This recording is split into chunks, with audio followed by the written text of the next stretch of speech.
Hello friends, and welcome to the channel Be Mathaholic.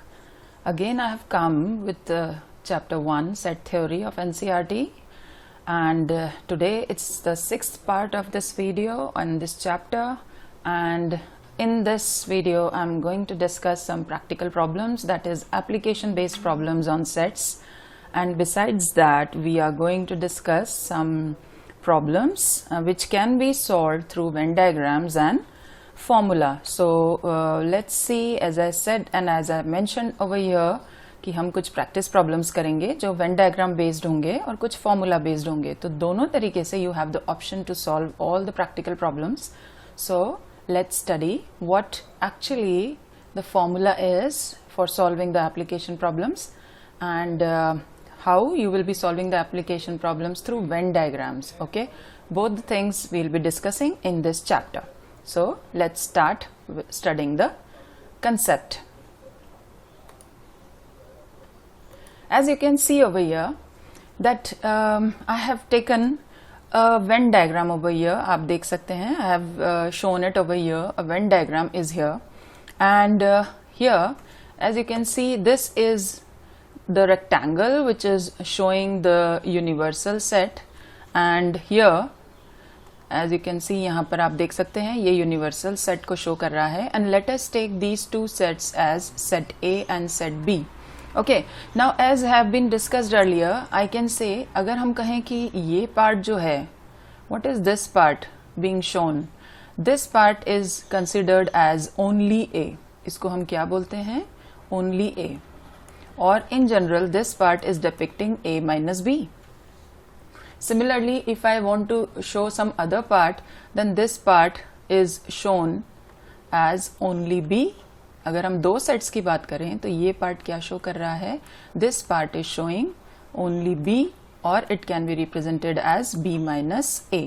Now what is this part? ये जो खाली आपको दिख रहा है, ये सबको पता है ये क्या शो कर रहा है? It is the common part of two elements set A and B, and it is shown by A intersection B.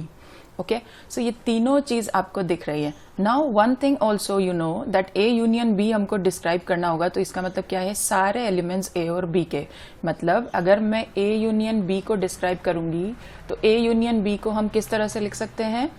A minus B plus A intersection B plus B minus A.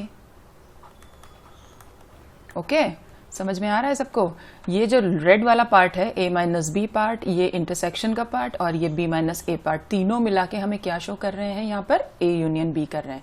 अब practical problems हैं, हम लोग real life situation से problems discuss करेंगे, word problems करेंगे, तो definitely cardinal number discuss होगा, मतलब नंबर ऑफ एलिमेंट्स डिस्कस होंगे. तो नंबर ऑफ एलिमेंट्स डिस्कस होंगे तो हम क्या करते हैं? यहाँ पर स्मॉल n को शो करते हैं, मतलब n A union B equals to n A minus B plus n A intersection B plus n A minus B. So like this we have shown that number of elements present in A union B is equal to n A minus B plus A intersection B plus B minus A. Okay, now as you can see from here, one thing also you can see कि ये जो पूरा set है n A, हम लिख सकते हैं n A जो है वो क्या शो कर रहा है? It is showing two parts, that is n A minus B plus n A intersection B. ये दोनों मिला के हमको क्या दिखा रहे हैं? Set n A. Similarly हम कह सकते हैं n B. What it is showing? It is showing n B minus A plus n A intersection B. ये दोनों मिला के क्या शो कर रहे हैं? n B पूरा सेट शो कर रहे हैं. ओके, अब यहाँ से हम क्या करेंगे? इन दोनों की वैल्यूज हम ले सकते हैं, that is A minus B plus A intersection B. Now we'll be making use of this. ये दो भी एक आपका एक तरह से एक फॉर्मूला बन गया है, ठीक है? आप इसका भी यूज करके कोई भी प्रॉब्लम्स को सॉल्व कर सकते हैं. Now what I'll do is let us make it more easier, क्योंकि कई बार क्या होता है आपको क्वेश्चंस में दे रखा होता है कि पूरे सेट की वैल्यू दे रखी होती है. So in this formula we cannot say कि पूरा सेट की वैल्यू है, आपको ये भी अप्लाई करना पड़ेगा. So let us make it more easier. So what I am doing is in this particular formula I'll be doing n A minus B plus n A intersection B plus n B minus A. Now in this what I am doing is I am adding A intersection B and I'm subtracting an A intersection B. What I have done, मैंने एक A intersection B को add और subtract कर दिया. Now see from the diagram, this is A minus B and this is A intersection B. दोनों मिला के क्या बन जाएगा? As you can see it here, this n A minus B and A intersection B, both of them together can be written as n A, right? Similarly, n B minus A and A intersection B, both of them can be written as n B. दोनों को मिला के हम ये लिख सकते हैं. Similarly, this is left, so I am writing it as n A intersection B. That means n of A union B is equal to n A plus n B minus n A intersection B. अब ये पूरा क्या बन गया? This has become a formula. आप इसको कह सकते हैं ये एक फॉर्मूला बन गया जो कि शो कर रहा है if two sets are given then you can apply this formula to find out the values of this. Now A union B, आपको एप्लीकेशन प्रॉब्लम्स में मैंने कहा था जब भी वर्ड आता है A और B और लगता है तो यूनियन दिया जाता है और इंटरसेक्शन के लिए हम लगाते हैं and. So A and B. सो हम इस वीडियो में कुछ प्रॉब्लम्स डिस्कस करेंगे जहां पर एंड और का यूज होगा तो आप समझ जाएंगे किस तरह से वैल्यूज को हमको रखना है. नाउ द क्वेश्चन इज कि what if 3 sets are given to you. आपको 3 सेट्स से ज्यादा के प्रॉब्लम्स नहीं आएंगे. सपोज किसी सब्जेक्ट आपको लेना हो तो more than 2 subjects, I mean 3 subjects also can be selected. तो 3 sets, n number of sets can be depicted in this diagram. But as you can see we have discussed for 2 sets. Now let us see if 3 sets are given to you. Okay, तो हम लोग 3 sets का भी एक formula मैं आपको बता देती हूँ. तो as you can see over here, if I say आपको 3 सेट्स यहाँ पे दे रखे होंगे अगर, ओके, यहाँ पर सपोज आपको दे रखे हैं 3 सेट्स दे रखे हो, मतलब ये एक सेट ए हो गया, ये दूसरा सेट हो गया और ये तीसरा सेट हो गया, मतलब set A, set B and set C, right. So there is a formula for this which says कि क्या होता है जब 3 सेट्स दे रखे होंगे तो हम इसको लगाएंगे N A union B union C is equal to NA. Derivation is not asked, but you can apply this formula NB plus NC minus NA intersection B minus NB intersection C minus NA intersection C plus NA intersection B intersection C. जो हमने पहले वाला formula derive किया है उसी से ये formula derive out हो सकता है. Okay, so when you have been given 3 sets in this form A B C, then you can use this particular formula to find out the value of the intersection of 3 sets. Okay, so in general you can apply this formula. और इसको मैं एक तरह से वापस आपको लिख के देती हूँ किस तरह से आप इसको लिख सकते हैं. N A union B union C is equal to N A plus N B plus N C minus N A intersection B minus N B intersection C, simultaneous तीनों लेना है हमको, minus N A intersection C plus N A intersection B intersection C. This is the exact formula to find out the any of the values which you are being asked. जो भी पूछा जाता है, you can apply and use this formula to find out the values.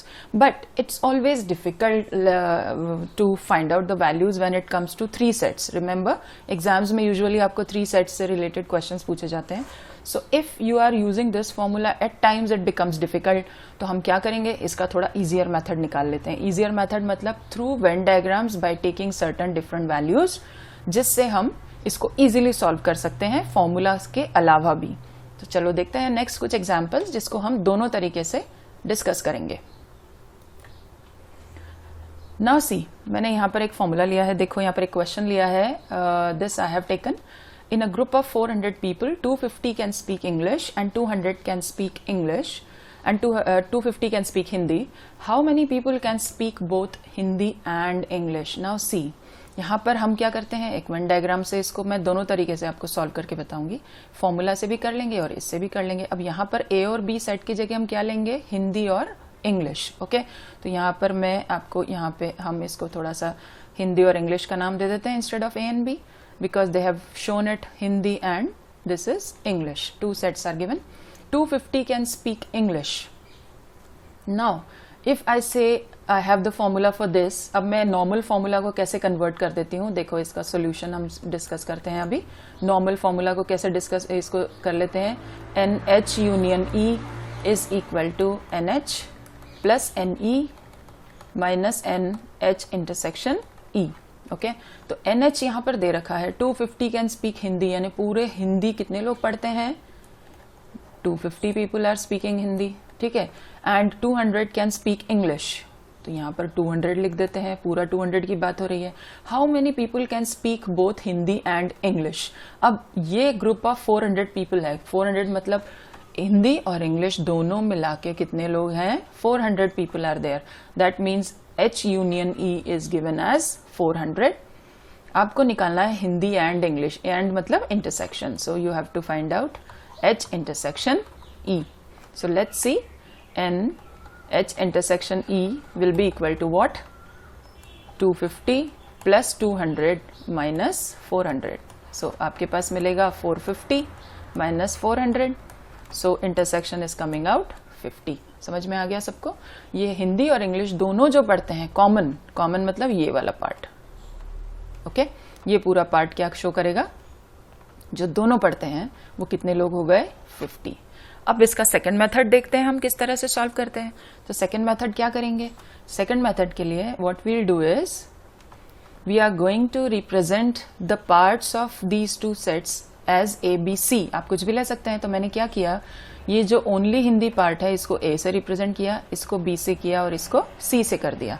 Okay, so next आपका pattern क्या होगा, next आपका second case क्या होगा, second method of solving this will B कि आपको क्या क्या दे रखा है वो देख लीजिए। आपको दे रखा है 400 लोग, 400 people are there, that means A plus B plus C is given as 400, out of which 250 can speak Hindi. Hindi के क्या क्या, ये पूरा सेट हिंदी को शो कर रहा है, that means A plus B is given as 250। Similarly B plus C, English speaking people are 200. So B plus C is equal to 200. Now what you have to find out? You have to find out how many can speak both English and Hindi. Both in English and Hindi means B. What you have to find out? B आपको निकालना है। तो इन तीनों equations को आपको solve करके B की value निकालनी है। तो मैं क्या करती हूँ, let us solve this. So A plus B is 250, यहाँ पर रख देते हैं हम, ठीक है। तो C की वैल्यू क्या आ जाएगी, इक्वेशन 1 से A प्लस B हमने 250 रख दिया, तो C की वैल्यू हो जाएगी 400 माइनस 250। सो आपकी C की वैल्यू हो गई 150, ठीक है। अब C की हमको पता है B निकालना है आपको, तो C की वैल्यू 150 यहाँ रख दीजिए, तो B equals to 200 minus 150, this will give you 50। As you can see we have found the answer 50 over here with this method also, and we have found the value with the formula based solution also. So both the cases we are getting the answer 50. I hope you have understood how to solve this by putting and naming the parts of Venn diagram separately and solving in the form of equations. Also इसको हम formula से भी इस तरह से कर सकते हैं। चलो और example देखते हैं किस तरह से अलग type का example हम ले सकते हैं। Now see this one. In this it is given that in a survey of 400 students, यहाँ पर क्या दे रखा है, यहाँ पर दे रखा है in a survey of, so why I have taken this example students, because I just want to highlight this word survey. survey जहाँ भी आता है आपको ध्यान रखना है कि survey किया जाता है तो सारे लोग involved नहीं होते। जैसे इस question में आप देखिए, in a survey of 400 students in a school, 100 were listed as taking apple juice, 150 as taking orange juice and 75 were listed as taking both apple as well as orange juice. Find how many students were taking neither apple juice nor orange juice. Okay? Now, इस question में देखो आपको क्या क्या दे रखा है और क्या निकालना है। 400 स्टूडेंट्स पे सर्वे किया गया, अब जरूरी थोड़ी है सारे ही जूस लेते हो, ओके। तो आप ये क्या है 400, this 400 is nothing but a universal set, remember, okay. Now 100 were listed as taking apple juice, तो apple juice को सपोज हम A से डिनोट कर देते हैं, तो NA कितनी क्वांटिटी है 100, 150 ऑरेंज जूस लेते हैं तो हम इसको लिख देते हैं NB जो है वो क्या है, सॉरी NO हम ले लेते हैं ऑरेंज को, 150 ले लेते हैं, आप कुछ किसी भी चीज से डिपिक्ट कर सकते हैं, यहाँ पर ऑरेंज को O से ले लिया। 75 were listed as taking both apple as well as orange, means this is intersection of Apple and orange, दोनों का इंटरसेक्शन दे रखा है 75। अब आपको निकालना है जो कुछ भी नहीं लेते, neither apple juice nor orange juice, means what you have to find out, neither apple juice nor orange juice means the complement of that you have to find out. So the best method for this will be, दो तरीके हैं, फिर से आप उसी तरह कर सकते हैं। ये यहाँ पर एप्पल जूस है, ये ऑरेंज जूस है, आप इसको किस तरह से भी आप ABC डिनोट करके भी निकाल सकते हैं, ठीक है, और नहीं तो फॉर्मूले से भी डिनोट कर सकते हैं। यहाँ पर कॉम्प्लीमेंट है तो कॉम्प्लीमेंट का आपको मैंने फॉर्मूला डी मॉर्गन्स लॉ आप याद कीजिए कि अगर मैं इसको इस तरह से लिखूंगी NA complement intersection O complement, इसको हम इस तरह से लिख सकते हैं that it is universal set minus N of A union B whole complement. Okay, यहाँ पर हम कर सकते हैं NU माइनस और you can say NA intersection B can be written as, इसको हम ऐसे लिख देते हैं, आपको मैं इसको वापस से आपको लिख के बताती हूँ थोड़ा कन्वीनियंटली और समझेंगे आप। तो यहाँ पर डी मॉर्गन्स लॉ क्या कहता है, A union B whole complement equals to A complement intersection B complement, ये आपका डी मॉर्गन्स लॉ है, ठीक है। तो हम अगर इसको लिखेंगे NA complement intersection O complement, so this can be written as N A union B whole complement, तो A union O whole complement हो जाएगा, ठीक है। ये डी मॉर्गन्स लॉ लगा दिया हमने। अब A union O whole complement, end of course हमने ये चीज और भी पढ़ी थी कि A कॉम्प्लीमेंट क्या होता है, यूनिवर्सल सेट में से A को सब्ट्रैक्ट कर देते हैं तो A कॉम्प्लीमेंट मिलता है। तो यहाँ पर होल कॉम्प्लीमेंट को हम इस तरह से भी लिख सकते हैं, N universal set minus N A union B। Okay, ये हम कर सकते हैं, इसकी वैल्यू यहाँ पे लिख सकते हैं। अब NU यूनिवर्सल सेट है, इसमें से A यूनियन O जो है ये दो सेट्स का फॉर्मूला अभी मैंने बताया है, जब दो सेट्स का यूनियन हो तो वो होता है किसकी तरह, NA plus NO minus NA intersection O। अभी हमने दो सेट्स का फॉर्मूला पढ़ा था, उसको हमने रख दिया। अब वैल्यूज रख देते हैं हम यहाँ पर। यूनिवर्सल सेट की वैल्यू क्या है, 400 दे रखा है, so substitute the value 400 minus NA is given how much, 100, and this is N orange is 150, number of people taking orange juice is 150 minus 75। Now solve this, it's 400 minus ये total कितना होगा 250 minus 75 is 175, so this is 175 और आपका value क्या आ जाएगी 5, 2 and 2। So the number of people who are neither taking apple juice nor orange juice is 225. I hope it is clear now to everyone, and this is the answer. So इस तरह के भी problems आते हैं जहां पर इस तरह का कॉम्प्लीमेंट नाइदर वाला कंसेप्ट यूज होता है। Please see to it that you are solving it easily and in concept. देखो यहाँ पे सारे कंसेप्ट लग गए, यहाँ पर डी मॉर्गन्स लॉ भी लग गया, यहाँ पर कॉम्प्लीमेंट लॉ भी लग गया, यहाँ पर वेन डायग्राम का भी कंसेप्ट लग गया, और दूसरा हमने यहाँ पर फॉर्मूला भी लगा दिया। सो सारे कंसेप्ट, तो प्लीज मेक श्योर कि सर्वे जब आता है तब यूजुअली यूनिवर्सल सेट आपको दिया जाता है, ठीक है। So let's see the next problem what we have with us. देखो ये वाला प्रॉब्लम है, इस प्रॉब्लम में हमने क्या किया है, यहाँ पर 3 सेट्स का मैंने लिया है ताकि कन्वीनियंटली आप सॉल्व कर सकें। In a survey it was found that 21 people like product A, 26 like product B and 29 like product C। यहाँ पर 3 सेट्स हमने शो किए हैं, ठीक है। तो तीनों की वैल्यूज देखो, ये यूनिवर्सल सेट है, ये ले लिया मैंने set A, set B and set C। अब इसको ज्यादा कन्वीनियंटली फॉर्मूला की बजाय मैं आपको उस तरह से सॉल्व करना सिखाती हूँ। तो इसको मैं क्या करूंगी, अलग अलग नाम दे देते हैं हम इसको। देखो इस पार्ट को मैंने दे दिया A, this is B, C, D, E, F और G। ये फॉर्मूला हमने क्या किया, हर पार्ट को अलग अलग नाम दे दिया इस तरह से। अब देखते हैं क्या दिया है हमको। In a survey it was found that 21 people like product A। अब A पूरा सेट ये है, किसी को भी नाम दे सकते हैं, ABC आप तीनों सर्कल्स में से। A ये है, A किसको मिला के, तो हम इक्वेशन बना लेते हैं यहाँ पर। we'll have the equation of the problem over here, that is A plus B plus G plus F, it is given as 21, name it equation 1। फिर दे रखा है 26 like product B, B में क्या क्या है, B plus C plus D plus G। So B plus C plus D plus G, it is given as 26. This is equation second.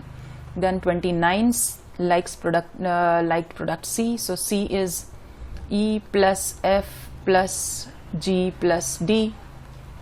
This is equal to 29. This is the third equation we have. If 14 people like products A and B, now what is A and B? A and B क्या show कर रहा है? A and B and is here. देखो यहाँ पर and use हुआ है, मतलब intersection. तो intersection of A and B is this part, which is showing B and G. So we write as B plus G equals to 14. Make it equation 4. Then 12 like product C and A. C और A का intersection कौन सा part दिखा रहा है? F and G. So we'll write G plus F as 12, fifth part है. और 14 people like product B and C. अब B और C पे आते हैं. B और C का intersection is D plus G. So you can write D plus G is 14 again. This is sixth equation. And 8 liked all the 3 products. Now you can see from the diagram intersection of all the 3 sets. तीनों sets का common part कौन सा show हो रहा है? G से. तो G is the intersection of all the 3 sets. So G is given as 8. Now put stress before solving this equation. Always remember what is being asked. और आप ऐसा ज़्यादा सॉल्व तो नहीं कर रहे हैं, आपको ज़रूरत जो है उससे ज़्यादा सॉल्व नहीं करना है. पूछा है find how many like product C only. C only ना ऑल ऑफ यू अभी तक समझ गए होंगे. C ओनली बोला है यहाँ पर, देखो C ओनली. तो C ओनली यहाँ पर क्या डिपिक्ट कर रहा है?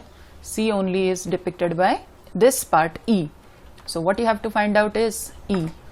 ओके, सो E हमको निकालना है. तो इतने सारे टर्म्स में से E फाइंड करना है. So let's solve and focus on E only. Now see, G यहाँ पर 8 है. So put the value of G on all the 3 parts and get the value of B, F and D.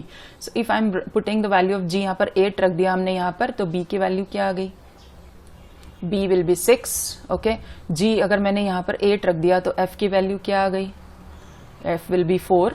Similarly G8 मैंने यहाँ रख दिया तो D की value फिर भी क्या मिल जाएगी? फिर से 6 मिल जाएगी. सो हमने G की वैल्यू इन तीनों इक्वेशंस में रख दी तो हमें क्या मिल गया? B, F और D की वैल्यू मिल गई. Now see, in these 3 equations आपको E निकालना है बच्चों. तो E में क्या है? केवल थर्ड इक्वेशन में E दे रखा है.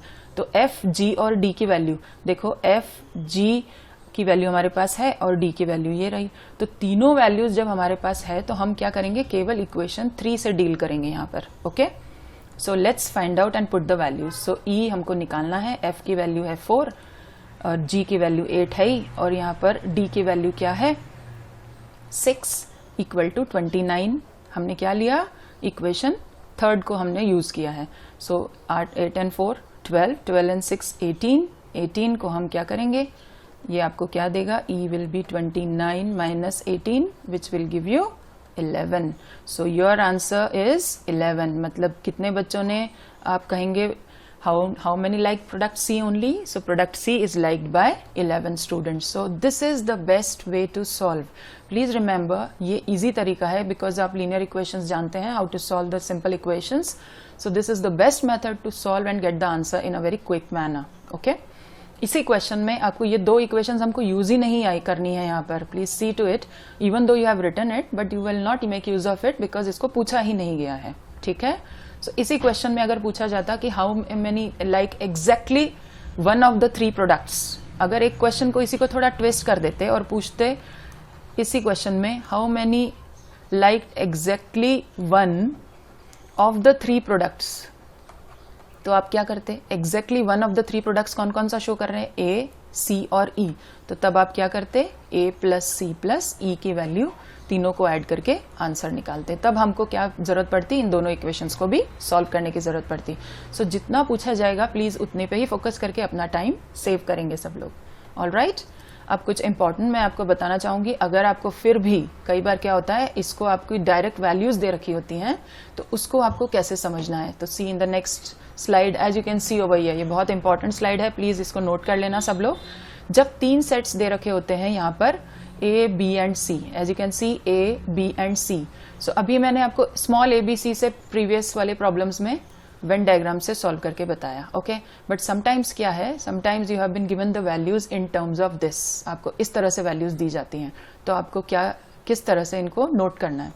यहाँ पर देखिए ये पार्ट जो है सेट ए में, this is only depicting only A. अब ये ओनली ए बता रहा है तो ओनली ए को हम लिखेंगे A intersection B intersection C complement. Please see to it, ये शो कर रहा है only A intersection B intersection C complement. ये पार्ट शो कर रहा है ए और सी का इंटरसेक्शन, ये पूरा पार्ट, तो इसको लिखेंगे A intersection C intersection B complement. This is A and C. Now this is showing C intersection A complement intersection B complement. This is only C. This is B intersection C intersection A complement. This is B and C. ये देखो B और C का intersection part है। ये वाला part पूरा common element है, तीनों sets का जो common है, सबसे important part।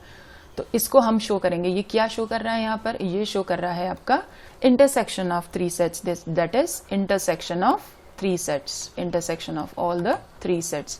So this is intersection of A, B and C. तो इसको हम लिखेंगे A intersection B intersection C. Now what does this part shows?